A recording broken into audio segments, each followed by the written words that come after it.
سامعین کرام، سورۃ فاتحہ قرآن کریم کی ایک ایسی بابرکت سورت ہے جو اسلامی اور عارفانہ تعلیمات کا ایک جامع تصور دیتی ہے۔ ایسا شخص جو رب سے جدا ہو اسے رب کے نزدیک کرتی ہے، رب سے ملاتی ہے، ایک رابطہ قائم کرواتی ہے اور بندے کو رب سے آشنا کرتی ہے۔ یہی وجہ ہے کہ یہ قرآن مجید کا افتتاحی باب ہے۔ خواتین و حضرات، اس سورت کی پہلی آیت الحمدللہ رب العالمین میں اس بات کا ذکر ہے کہ تمام تعریفیں اللہ کے لیے ہیں، مگر یہ ذکر نہیں ہے کہ تعریف کرنے والا کون ہے، کس نے تعریف کی ہے۔ اس میں صرف اللہ کا ذکر ہے مگر اس کی تعریف کرنے والے کا ذکر نہیں، یعنی جس کی تعریف ہے اسی کا ذکر ہے۔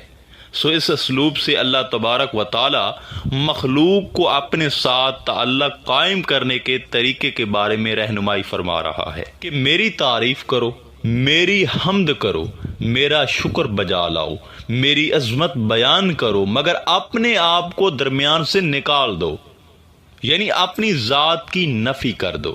سو میں اس شخص کا تعلق اپنے ساتھ قائم کرتا ہوں جو مجھ سے تعلق قائم کرتے ہوئے خود کو درمیان سے نکال دے۔ جو بندہ اپنی موجودگی کا احساس پیدا کرتا ہے کہ اے اللہ میں تیری تعریف کرتا ہوں، تو اللہ تبارک و تعالیٰ اس سے تعلق قائم نہیں فرماتا۔ وہ فرماتا ہے کہ یہ بندہ بھی خود سے نہیں نکلا، یعنی میں سے نہیں نکلا تو مجھ سے کیسے ملے گا؟ پس جب تک ہمارے اندر میں ہے، یعنی اپنی ذات کی موجودگی کا احساس ہے اور اپنا دھیان ہے، اس وقت تک وہ نہیں ملتا۔ یہ میں تو دن بدن انسان کو اللہ سے دور کرتی جا رہی ہے۔ پس اس سے ملنے کی پہلی شرط یہ ہے کہ اپنے آپ کو نکال دو، خود سے ملو یا خدا سے ملو۔ یہ دو چیزیں اکٹھی نہیں ہو سکتی، اور اولیاء کرام کا ذاتی تجربہ بھی یہی ہے کہ بندہ خود سے ملتا ہے یا وہ خدا سے ملتا ہے۔ بندوں کو خدا تب ملتا ہے جب وہ خود سے جدا ہوتے ہیں۔ جب تک ہم اپنے آپ میں رہتے ہیں، اس صورت میں اجر تو مل سکتا ہے، جنت تو مل سکتی ہے، ثواب بھی مل سکتا ہے، صحت، رزق، الغرض ساری نعمتیں مل سکتی ہیں، مگر نعمت عطا کرنے والا نہیں ملتا۔ اسی طرح دوسری اور تیسری آیت الرحمن الرحیم مالک یوم الدین، نہایت ہی مہربان، ہمیشہ رحم فرمانے والا، آخرت کے دن کا مالک ہے۔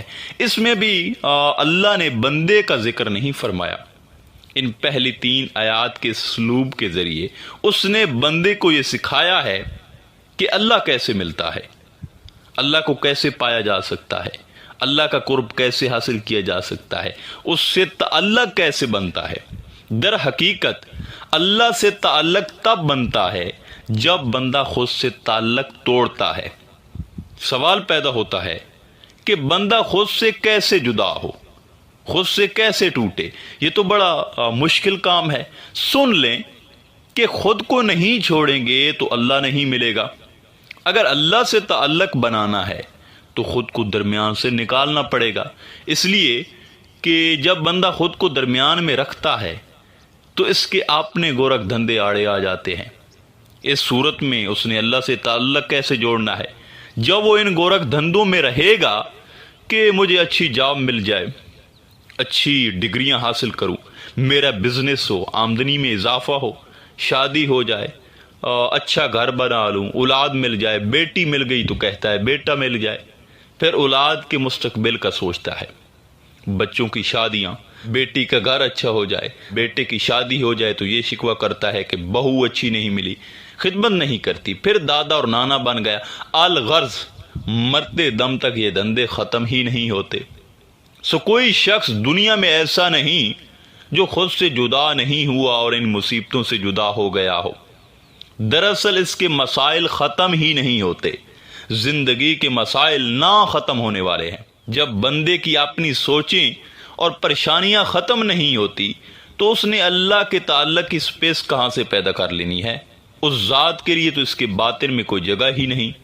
اسی لیے اللہ تعالیٰ نے پہلا سبق دیا ہے کہ یا تو میری نعمتوں سے اپنا تعلق بنا لو یا مجھ سے تعلق بنا لو۔ اگر نعمتوں سے تعلق بنانا ہے تو یہ بھی درست عمل ہے، یہ ناجائز اور ممنوع نہیں ہے، مگر عاشقوں کے لیے یہ ناجائز ہے۔ اگر گناہوں سے بچے رہیں تو جنت بھی مل جاتی ہے، لیکن اگر اللہ کو پانا ہے، اللہ کا قرب حاصل کرنا ہے، تو پھر اپنے آپ کو بھولنا ہوگا۔ جو اللہ کے تعلق میں خود کو درمیان سے نکال دیتے ہیں تو وہ صابر اور شاکر ہو جاتے ہیں اور پرسکون رہتے ہیں، پریشان نہیں ہوتے۔ الا ان اولیاء اللہ لا خوف علیہم ولا هم یحزنون، خبردار میرے دوستوں کو نہ کوئی یہاں غم ہے اور نہ وہاں غم ہوگا، کیونکہ ان کا اللہ پر توکل ہی اتنا ہوتا ہے کہ کوئی غم ان کے نزدیک ہی نہیں ہوتا، وہ توکل کے اعلیٰ درجے پر فائز ہوتے ہیں۔ پس اللہ رب العزت کے ساتھ تعلق قائم کرنے کے لیے ضروری ہے کہ خلوص، وفاداری اور توجہ کے ساتھ اس کا ذکر کیا جائے اور کوئی اور چیز ہمارے اور اللہ کے درمیان میں نہ آئے۔ سامعین کرام، تھوڑا سا غور کریں کہ سورۃ الفاتحہ کی پہلی 3 آیات میں بندہ صرف اللہ کو پکارتا ہے اور اپنا وجود بھول جاتا ہے۔ اس میں بڑا راز ہے اگر ہم غور کریں۔ پھر جب اللہ دیکھتا ہے کہ بندے نے اپنا ذکر چھوڑ دیا ہے اور حقیقی معنوں میں ان تینوں آیتوں پہ عمل پیرا ہے اور اپنے آپ کو بھول گیا ہے، تب اس کے بعد آواز آتی ہے کہ اے میرے بندے، اب تو مجھ سے مخاطب ہو، اب مجھ سے بات کر، اس لیے کہ تو خود کو بھول کر مجھ سے تعلق بنا رہا ہے۔ اب بندہ اللہ کی بارگاہ میں عرض کرتا ہے، ایاک نعبد و ایاک نستعین، ہم تیری ہی عبادت کرتے ہیں اور ہم صرف تجھ ہی سے مدد مانگتے ہیں۔ خواتین و حضرات، اس آیت کے پہلے لفظ ایاک یعنی تیری ہی میں بھی بندے کا ذکر نہیں ہے۔ پہلے اللہ کا ذکر آیا ہے، پھر بعد میں بندے کا ذکر کیا، اور یہاں بھی جب بندے کا ذکر آیا تو میں نہیں کہا بلکہ ہم کہا، کیونکہ ہماری ساری زندگی کا فساد میں چھپا ہے۔ یہ میں ممنوع ہے، اس فساد کی جڑ کو نکالنے کا حکم ہے۔ دیکھیے، نماز اکیلے بھی ادا کر رہے ہیں، پھر بھی اجازت نہیں کہ یہ کہیں کہ اے اللہ میں صرف تیری عبادت کرتا ہوں۔ اس اسلوب سے یہ پیغام دیا جا رہا ہے کہ اپنے آپ کو انفرادی طور پر ختم کر دیں اور اجتماعیت کو پروموٹ کریں۔ اگر زندگی سے میں ختم ہو جائے اور میں کی جگہ ہم آ جائے تو دنیاوی رشتوں میں بھی ہمارے تمام جھگڑے ختم ہو جائیں۔ وہ رشتہ خواہ ساس بہو کا ہو، بہن بھائیوں کا ہو، میاں بیوی کا ہو، کزنز کا ہو، دوستوں کا ہو، الغرض ان تمام رشتوں میں جھگڑے کی بنیاد بھی در حقیقت میں ہوتی ہے۔ یہ تمام جھگڑے میں سے ہی ابھرتے ہیں۔ یہ میں اور عدم برداشت اللہ کی راہ میں سب سے بڑی رکاوٹ ہے۔ تحمل اور برداشت کا مظاہرہ کریں، اس طرح دوسروں کی غلطیوں پر تحمل اور بردباری کا اظہار کیا کریں۔ سورۃ فاتحہ یہ بھی پیغام دے رہی ہے، اور یہ بھی عمل جو ہے دن بدن اللہ سے نزدیک کرتا جاتا ہے، اللہ کے قرب کا ذریعہ بنتا ہے۔ کوئی شخص اگر کسی بڑے منصب اور ذمہ داری پر فائز ہے یا کسی کے پاس کسی بھی نوعیت کی ذمہ داری ہے اور اس ذمہ داری کی ادائیگی کے دوران اس سے کوئی غلطی ہو گئی ہے، تو اب اس پر جارحانہ انداز اختیار کرنا مناسب نہیں۔ انسان سے خطا ہوتی ہے، کسی ذمہ داری پر فائز شخص بھی انسان ہے، وہ بھی اپنی ذمہ داری میں غلطی کر سکتا ہے، جیسے ہم سے غلطی ہو سکتی ہے اور ہوتی ہے، ویسے ہی دوسروں سے بھی غلطی ہو سکتی ہے۔ دوسروں کی غلطیوں پر درگزر سے کام نہ لینا بھی دراصل میں ہی کا فتنہ ہے۔ اگر سوچ میں سے شروع ہو گئی تو پھر جھگڑے پیدا ہوں گے، خیر کا فقدان ہوگا، تعلق خیر پر مبنی نہیں ہوگا۔ کبھی ایسا ہوتا ہے کہ ایک شخص نے دوسرے سے زیادتی کر دی تو اب زیادتی تو ایک بار ہوئی ہوگی، مگر ہمارے عدم توازن اور عدم اعتدال کا حال یہ ہے کہ ہم ساری زندگی اس کا غصہ اپنے اندر رکھتے ہیں۔ ہم زندگی بھر اس کو معاف کرنے اور اس سے بولنے کے لیے تیار نہیں ہوتے۔ اب یہ عمل اللہ کی راہ میں سب سے بڑی رکاوٹ ہے۔ اگر مخلوق خدا کے ساتھ معافی اور درگزر کے حوالے سے ہمارا یہ رویہ ہو تو ہم کس طرح توقع کر سکتے ہیں کہ ہماری ہزارہا غلطیاں اللہ تعالیٰ معاف کر دے؟ وہ تو فرماتا ہے کہ اے میرے بندے تم میری مخلوق کو معاف کر، میں تجھے معاف کر دوں گا، تو کسی کی چھوٹی سی غلطی معاف کرے گا تو میں رب ہوں، میں تیری بے حساب غلطیاں معاف کر دوں گا۔ جیسے ہم امید رکھتے ہیں کہ اللہ ہمیں معاف کر دے، تو اسی طرح ہم بھی دوسرے لوگوں کو معاف کر دیا کریں۔ سامعین کرام، سورۃ فاتحہ کی ان آیات میں یہی پیغام ہے کہ جب اللہ تعالیٰ میں اپنی عبادت جیسے عظیم کام میں نہیں آنے دیتا تو تم اپنے معاملات میں کیوں لاتے ہو؟ ہمارے تمام جھگڑوں، ناچاکیوں اور فساد کا سبب میں ہی ہے۔ شیطان بھی اسی میں کے گناہ کی وجہ سے دھتکار دیا گیا تھا۔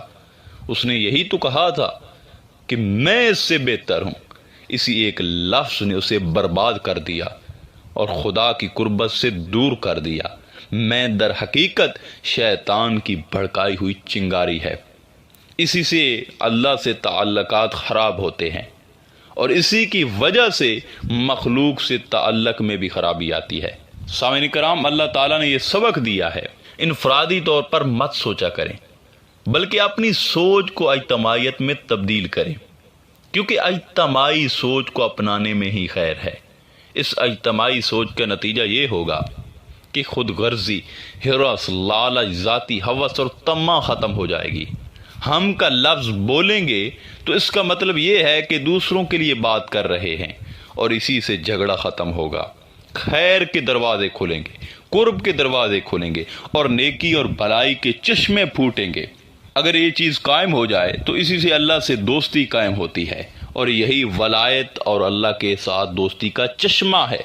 اللہ تعالیٰ نے بندے کو سورۃ فاتحہ میں اپنے آپ سے بات کرنے اور تعلق قائم کرنے کا ادب یہ سکھایا ہے کہ جب اللہ سے بات کریں تب بھی میں نہیں کہنا بلکہ میں سے نکلنا ہے اور اللہ سے دعا کرنی ہے کہ اے اللہ مجھ سے میں نکال دے۔ سامعین کرام، سورۃ فاتحہ کی اگلی آیت میں فرمایا اہدنا الصراط المستقیم، اے اللہ ہمیں سیدھی راہ دکھا دے۔ یہاں بھی اللہ نے میں کی جڑ کو کاٹ دیا ہے، یہ کہنے کی بھی اجازت نہیں دی کہ اے اللہ مجھے سیدھی راہ دکھا، بلکہ بندہ کہہ رہا ہے کہ اے اللہ ہمیں سیدھی راہ دکھا۔ گویا سیدھی راہ کی ہدایت کی طلب میں سارے شامل ہو گئے۔ جب بندہ ہر ایک کو شامل کر کے ہر ایک کے لیے دعا کرتا ہے تو اس بندے کا دل بڑا ہوتا ہے، اور بندے کا دل کا بڑا ہونا سب سے عظیم کام ہے اور یہ اللہ کے قرب کا ذریعہ ہے۔ اللہ رب العزت جب دیکھتا ہے کہ میرا یہ بندہ دوسرے بندوں کا سوچتا ہے تو وہ اسے اور زیادہ عطا کرتا ہے۔ پس بندے کا دل جتنا بڑا اور وسیع ہو جائے گا، اللہ اسی قدر اس پر عظیم رحمتیں نازل کرتا ہے۔ وہ فرماتا ہے کہ یہ میرے دوسرے بندوں کا سوچتا ہے، اس نے میرے بندوں کا فکر کیا، لہذا میں رب ہو کر اسے اور زیادہ عطا کرتا ہوں۔ اس طرح اللہ سے تعلق قائم ہو جاتا ہے۔ ہم اللہ کی مخلوق کے لیے جتنا اچھا سوچتے ہیں، اللہ ہمارے لیے اتنا اچھا کرتا ہے۔ جب ہم زندگی کے ہر لمحہ میں اور ہر قدم پر اس کی مخلوق کی فکر کریں گے تو اللہ ہمارے ہر معاملے میں خیر کر دے گا اور وہ ذات ہمارے قریب ہو جائے گی۔ سامعین کرام، صراط مستقیم کی ہدایت کے بعد اللہ تعالیٰ نے سیدھی راہ کو واضح کرتے ہوئے فرمایا ہے کہ صراط الذین انعمت علیہم، جو تیرے انعام یافتہ لوگ ہیں ان کے راستے پر چلا، جن پر اللہ نے اپنی نعمتیں اور اپنا لطف کیا، وہ لوگ انعام یافتہ ہیں۔ گویا اس آیت میں اللہ نے انعام یافتہ لوگوں کے ساتھ جڑ جانے کا بھی حکم دیا ہے اور کہا ہے کہ یہ میرے قرب کے ذریعہ ہے، یعنی اولیاء کرام کی محافل اور صحبت میں رہنے کا حکم دیا ہے۔ ان سے جڑنے کا فائدہ یہ ہے کہ اجتماعی فکر پیدا ہوتی ہے۔ میں یعنی انفرادی سوچ سے بندہ باہر نکلتا ہے، دوسروں سے اچھائی کا سوچتا ہے، اپنی اولاد، فیملی، عزیز و اقارب، دوستوں کی بھلائی کا سوچتا ہے۔ گویا سوچ کو تنگ دائرے سے نکال کر بڑے دائرے میں لے جانا انعام یافتہ بندوں کا طریق ہے۔ جب ان انعام یافتہ لوگوں سے ہم جڑے رہیں گے، ان کی راہ پہ چلیں گے، تو پھر شیطان کے حملوں کا دفاع کر سکیں گے۔ سامعین کرام، اگر لوگ کسی بھی اجتماعی سوچ کے ساتھ مستقل اور باقاعدگی کے ساتھ نہیں جڑتے اور تنہا رہتے ہیں، خواہ وہ مسجد ہے، دینی ادارہ ہے یا کوئی تنظیم ہے، تو ہم صرف ایک انسان ہیں اور شیطان کسی بھی وقت ہمیں ورغلا سکتا ہے، سیدھے راستے سے ہٹا سکتا ہے۔ ہمارے 3 دشمن ہیں، دنیا، نفس اور شیطان۔ دنیا کی تمام بری صحبتیں ہم پر اثر انداز ہوتی ہیں۔ نفس ہمارا اور شیطان ہر وقت ہمیں بری چیزوں کی طرف دھکیلتے ہیں اور گناہ کی رغبت دلاتے ہیں، حتیٰ کہ ہم اکیلے ان 3 بڑے دشمنوں سے اپنے ایمان اور عقیدے کا تحفظ نہیں کر سکتے، اور نہ ہی اپنی اولاد اور نسلوں کا دفاع کر سکتے ہیں۔ ہمیں اپنے ایمان، اللہ کی پہچان اور اولاد کے ایمان کے تحفظ کے لیے اجتماعیت یعنی اولیاء کی محافل کا حصہ بننا ہوگا، ان کی صحبت اختیار کرنی ہوگی۔ اگر ہم خود کو ان شیاطین سے بچانے میں کامیاب ہو بھی گئے تو اولاد کو نہ بچا سکیں گے، اس لیے ان کی مجلس ضروری ہے۔ زیادہ سے زیادہ یہ ہو سکتا ہے کہ پہلی نسل کو بچا لیں اگر ہم تنہا ہوں، مگر اگلی نسل ان کے حملوں کی زد میں آ جائے گی۔ آج کے زمانے میں اولاد اور نسلوں کے روحانی معاملات کا تحفظ تنہا رہ کر نہیں کیا جا سکتا، ان کے لیے اجتماعیت کی طرف مستقل اور باقاعدگی کے ساتھ رجوع کرنا پڑے گا، اور وہ یہ ہے کہ اولیاء صالحین کی محافل، مجالس۔ اس لیے صراط الذین انعمت علیہم کا حکم ہے کہ انعام یافتہ لوگوں کی صحبت سے جڑ جائیں، ان سے فیوزات و برکات حاصل کریں، اور ان کی گفتگو، کتب اور تعلیمات کو سن کر اور پڑھ کر اللہ سے تعلق قائم کریں، اللہ کا قرب حاصل کریں، اللہ کو پائیں۔ سامعین کرام، اس کے بعد اس صورت میں صحبت بد سے اجتناب کرنے کا حکم دیا گیا ہے، کیونکہ اللہ اور بندے کے درمیان رکاوٹ میں صحبت بد کا بھی کافی ہاتھ ہے۔ غیر المغضوب علیہم ولا الضالین، یعنی جہاں اللہ کا غضب ہوا اور جو گمراہ ہوئے ان سے دور ہو جائیں، ان کی صحبت چھوڑ دیں، خواہ وہ دوست ہیں، کلاس فیلوز ہیں، جاب فیلوز ہیں، ان کی صحبت ترک کریں، ان کے پاس نہ جائیں، وہ ہمارے ایمان کو برباد کر دیں گے، ہمیں اللہ سے دور کر دیں گے، اللہ کی رحمتوں، نعمتوں اور ہدایت سے ہمیں دور کر دیں گے۔ یاد رکھیں، 2 چیزیں اکٹھی نہیں چل سکتی۔ جیسے ایک ہی وقت میں مشرق اور مغرب کا سفر ناممکن ہے، جس طرح دن اور رات، سردیاں اور گرمیاں کا موسم ایک وقت میں نہیں ہوتا، اسی طرح رحمان اور شیطان دونوں کے راستے بیک وقت چلنا ناممکن ہے۔ لہذا ایک راستہ لینا پڑے گا، اور وہ راستہ وہ ہے جو اللہ اور اس کے رسول صلی اللہ علیہ وآلہ وسلم اور انعام یافتہ لوگوں کی طرف لے جاتا ہے۔ شیطان کی طرف جانے والے راستے کو ترک کرنا ہوگا۔ نیکی اور گناہ ایک جگہ جمع نہیں ہوتے، نیکی کی طرف جائیں گے یا برائی کی طرف، لہذا جہاں سے نیکی کا سبق ملتا ہے، نیکی کی حرارت ملتی ہے، اللہ اور اس کے رسول صلی اللہ علیہ وآلہ وسلم کی محبت کا سبق ملتا ہے، اس سے جڑیں، اپنی اولاد کو جوڑیں۔ یہی تعلق ہمارے ایمان کا تحفظ کرے گا۔ اس لیے فرمایا ہے کہ ان لوگوں کی صحبت میں نہ جاؤ جو اللہ کی ناراضگی کا باعث بنتے ہیں۔ سامعین کرام، اسلام در حقیقت اپنے آپ کو اللہ کے سپرد کر دینے کا نام ہے۔ اپنی خواہشات، ترجیحات، الغرض ہر وہ چیز جس کے بارے میں ہم سوچ اور خیال رکھتے ہیں، وہ سب کچھ اللہ اور اس کے رسول کے سپرد کر دینا اسلام ہے۔